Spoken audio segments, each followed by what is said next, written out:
নমস্কার বন্ধুরা, শ্রাবন্তী কিচেন ব্লগে তোমাদের সকলকে স্বাগত জানাচ্ছি। বন্ধুরা, আমি মটর ডাল নিয়েছি, যেটা আমি রাত্রেবেলা আগের দিন ভিজিয়ে রেখেছিলাম। মটর ডালের সাথে দুটো কাঁচা লঙ্কা দিয়ে আমি একটা মিহি পেস্ট তৈরি করব। একটা মিহি পেস্ট দেখো হয়ে গেছে। এবার আমি হলুদ দিচ্ছি এর মধ্যে, আর নুন।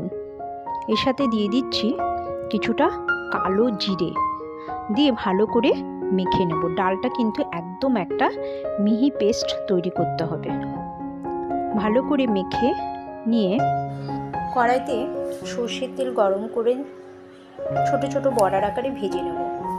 বন্ধুরা, তোমাদের যদি আমার এই রেসিপিটি ভালো লেগে থাকে অবশ্যই লাইক কমেন্টস করবে এবং শেয়ার করবে, আর নতুন বন্ধুদের কাছে সাবস্ক্রাইব করার অনুরোধ রইল।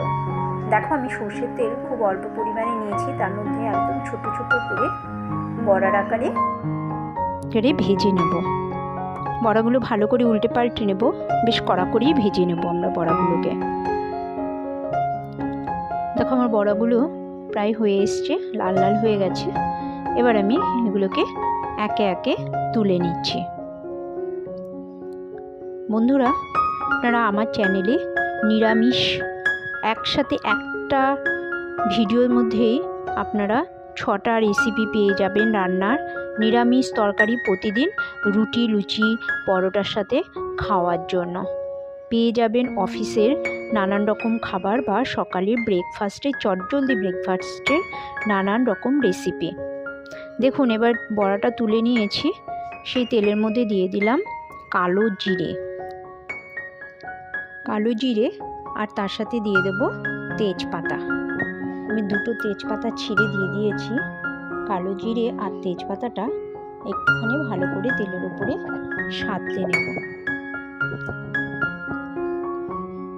তো বন্ধুরা, তোমরা কিন্তু আমার চ্যানেলে নানান রকম সকালের জলখাবার, টিফিন রেসিপি কিন্তু পেয়ে যাবে। খুব ইজি রেসিপিগুলো, আমাদের ভীষণ সিম্পল, যেটা আমরা সাধারণত রোজ ঘরে খেয়ে থাকি, সেই ধরনের রেসিপি কিন্তু পাবে।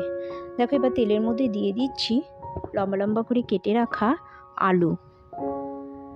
আলুটা আমরা একটু ঢেকে ঢেকে ভেজে নেব।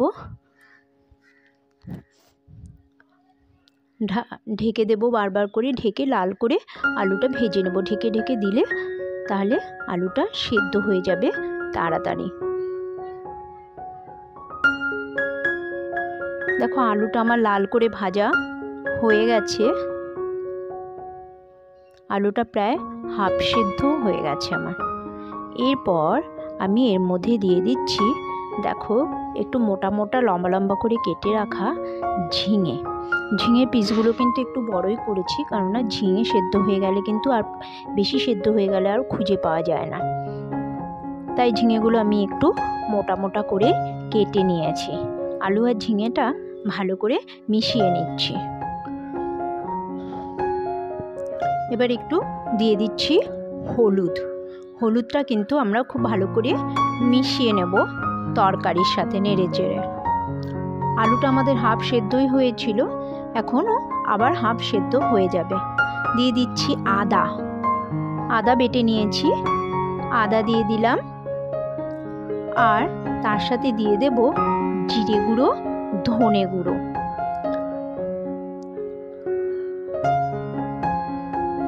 আর দিয়ে দিচ্ছি কাশ্মীরি রেড চিলি পাউডার।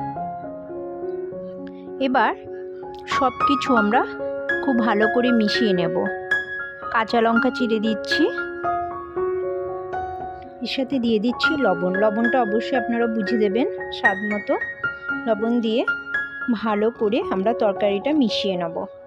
খুব ভালো করে মিশিয়ে নিতে হবে। মিশিয়ে নিয়ে আমরা এখানে দিয়ে দেব উষ্ণ গরম জলটা দিয়ে দিচ্ছি। দিয়ে খুব ভালো করে নেড়ে চেড়ে ঢেকে আমরা 2 থেকে 3 মিনিট রান্না করে নেব। জলটা খুব ভালো করে মিশিয়ে দিতে হবে। আলু অলরেডি আমাদের সেদ্ধ হয়ে গেছে, ঝিঙাও হাফ সেদ্ধ হয়ে গেছে। এবার আমি ঢেকে দেব ঢাকনা দিয়ে।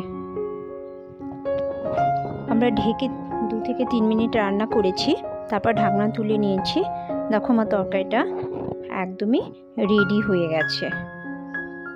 এরপরে আমি ডালের যে বড়াগুলো ভেজেছিলাম সেগুলোর মধ্যে দিয়ে দেব। ডালের বড়াটা আমরা সবার শেষে দেব, কারণ ওটা দিয়ে বেশি নাড়াচাড়া করতে হবে না। আর ডালের শুকনো বড়াগুলো দিলে কিন্তু ঝোলটা সোপ করে নিয়ে বড়াটা আস্তে আস্তে নরম হয়ে যাবে আর বড়াগুলো ভেঙে যাবে না। দেখো এবার আমি বড়াগুলোকে দিয়ে দিচ্ছি। বড়া দিয়ে কিন্তু বেশিক্ষণ নাড়াচাড়া করা যাবে না, দিয়ে ঢেকে রেখে দিতে হবে একটু নেড়ে মিশিয়ে দিয়ে। তাহলে এই তরকারির যে ঝোলটা আছে সেটা বড়াটা শুষে নেবে আর বড়াটার টেস্টটাই সম্পূর্ণ বদলে যাবে। দেখো এবার আমি দিয়ে দিচ্ছি এর মধ্যে 1/2 টিস্পুন ঘি। নিরামিষ তরকারিতে আমরা একটু ঘি ইউজ করি, তোমরা চাইলে স্কিপও করতে পারো। ঘিটাকে মিশিয়ে দেব।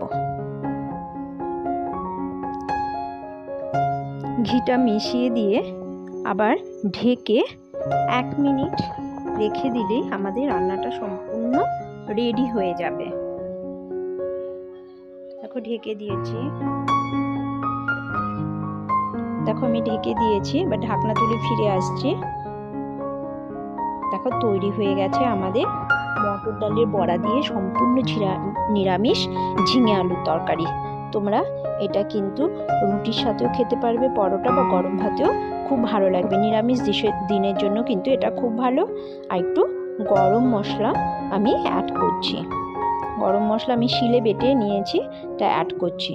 তাহলে বন্ধুরা সকলকে অসংখ্য ধন্যবাদ। তোমরা আমার রেসিপিগুলো দেখতে থাকো আর এই রান্নাটা অবশ্যই করবে আর কমেন্টস বক্সে জানাবে কেমন হলো। Thank you so much. দেখা হবে পরের কোনো রেসিপিতে।